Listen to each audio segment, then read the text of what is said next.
Don't stay up too late, okay? You've got your first day at school tomorrow.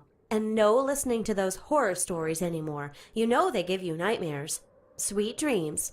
Love you.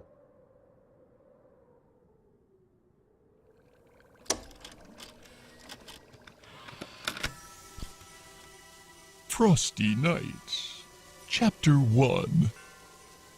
Welcome, children, to a wonderful, magical, yet grisly story that old St. Nicholas never wanted you to know. This story takes us back a long, long time ago, when old Nicholas still had flecks of ginger in his beard. We'll just call him by what everyone today know him as, Santa. We will start from the very beginning, when Santa was still scouring the world for the perfect place to build his workshop. He found none better than the North Pole, where magic seeped readily from the earth. So much magic was there that Santa learnt to use the magic in ways he had never dreamt. His body no longer grew old. He could slow time around him to a near-complete stop, and as long as he gathered enough magic, he knew he could travel the world in what to us was a single day. Even slowing time as he could, Santa quickly realized to make enough toys for every child in the world would take him far too long. So Santa placed his hands into the snow and called to Mother Nature herself for help. Mother Nature was gentle as she was wild. She saw the kindness in Santa's heart and agreed to help by melding Santa's magic and Mother Nature's spirit into the snow itself.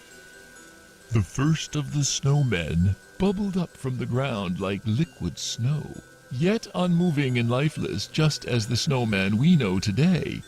Mother Nature seemed to pause before then placing a carrot for its nose.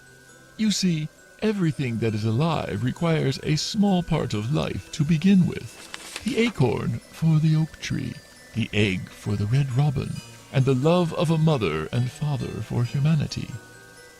The carrot twitched, and ever so slowly eyes within the sphere of snow began to appear, and opened for the first time. Santa slanted his head to the side in a curious thinking gaze as he took off his scarf and hat and placed it upon the snowman. Taking a step back, he looked again and smiled. The snowman smiled back. As Santa the father and Mother Nature as the mother, the snowmen were all too happy to help Santa build his workshop and all the toys for every child in the world.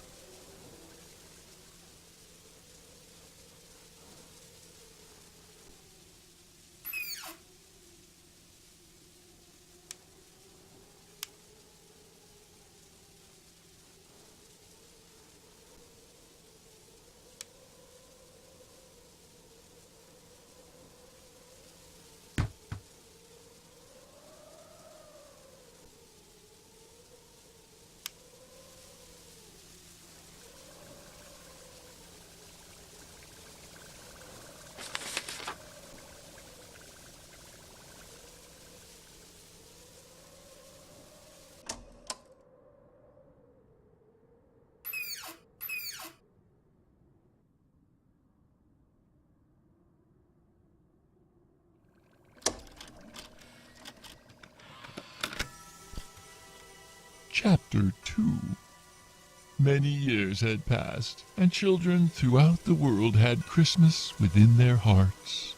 Santa had delivered toys year after year to the children of the world, and the world was a better place for it. However, there were children who were not happy with Santa's toys alone, and demanded more and more. The parents of many of these children succumbed to their child's wishes and began to buy more and more as each year passed. Each year, more and more trees were getting cut down. Toy factories could not keep up with the demand, and forests were not being replanted and regrown as Santa did with his magic. Mother Nature watched as the birds, squirrels, deer, bears, and countless more of her children were left homeless. and died.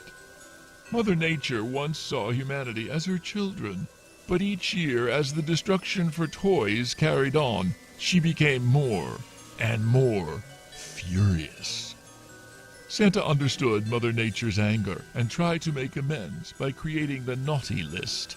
Any child who was undeserving would not receive Santa's toys, and the spare magic from making those toys would be given to the forests of the planet to help grow and recover.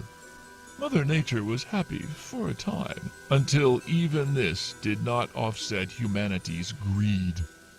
Humans, now with great machines, powered from the fossils of her most ancient children, began to pollute the air, water, the earth.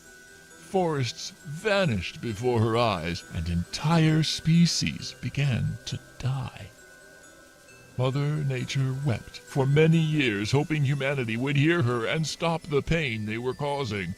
Her cries were drowned out by the drills boring into the planet, the saws biting into the trees, and the roaring of flames in engines.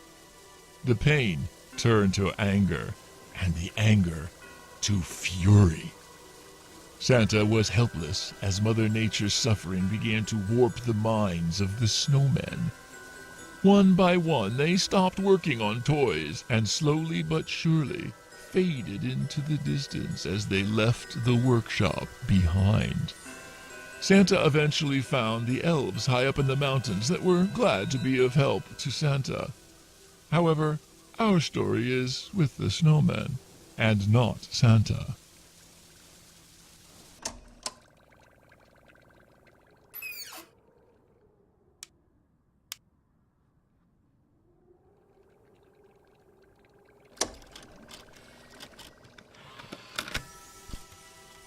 Chapter 3. John had just gotten home from school. He quickly grew excited as he spotted the snowman outside his bedroom window. John's dad often made him surprises, and he quickly ran out to decorate the snowman. John used his favorite scarf and hat and found the shiniest rocks he could for the buttons. John was very proud of his decorations, and soon it was time for him to go to bed. Looking out the window, he smiled at the snowman as his eyes slowly began to close. John awoke with a chill in the air and snow on his bed. He opened his eyes to see the window was wide open. Confused and sleepy, he got up and closed the window. As he looked out, however, he noticed the snowman's hat was missing. It must have blown off in the wind, he thought. Upon getting back into bed, he found the hat on top of his covers. He stopped and thought for a moment. His mom must have taken it off and put it there for him. After all, he no longer had a hat to wear for school tomorrow, and it was very cold outside in the mornings. The next day, John returned again from school, and a second snowman was right next to the first. He couldn't believe it. His dad had built him a second. He went into the closet and found his box of old worn clothes, hats and scarves, too tattered to wear, but sentimental enough to keep. John decorated the second, and again smiled with pride, as it almost seemed like the snowman smiled back at him. A trick of the imagination. And John thought how cool it would be if snowmen really were alive.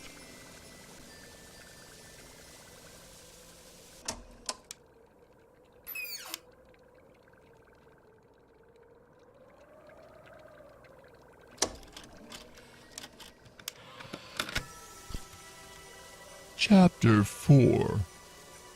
The sound of snow-filled wind blowing through the room, the screech of an open window hinge as it bangs to and fro. John opens his eyes once again, tiredly shuffling out of bed to close his window.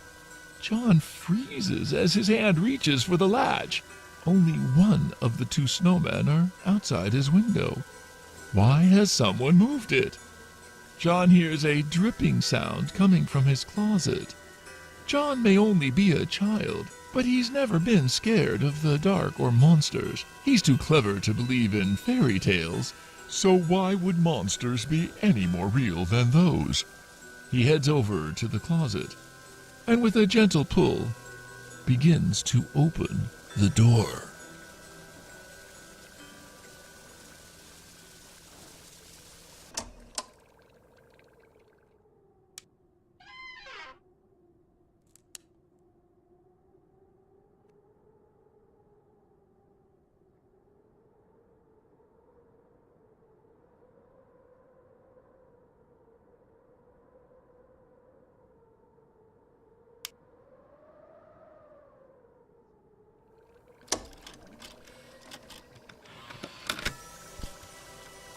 Chapter 5. John's vision begins to adjust into the darkness from staring at the bright moonlight outside. Nothing. His closet is empty besides a few boxes. The dripping sound continues, though, so he steps inside to try and listen to where it's coming from. As he does so, he hears a loud thud near his still open window. John pokes his head out of the closet, and there in front of the window is the snowman that only a minute ago was standing outside. The snowman is different, lifelike, with sharp, pointed teeth and a hungry grin curling more and more to the sides as it starts to move closer. John is frozen in fear. He doesn't understand. There is no logical explanation. He slowly backs away, further into the closet. He feels something wet on his head. Drip, drop, drip, drop. As John looks up, the missing snowman is on the ceiling, holding itself up with big, branched arms. John sees the other snowman now in front of the closet, arms reaching. The closet door begins to close, and complete darkness envelops John. Rough, knotted branch fingers wrap around John's head, and a gruesome snap and popping sound echoes through the room from that dark closet. John is never seen again. The house is put up for sale shortly after. However, with the disappearance of John well known throughout the town, a young boy who suddenly vanished without a trace from his bed one frosty night, the house remained unsold and empty for many years. Until this night, in fact, which, my child, is where our story begins.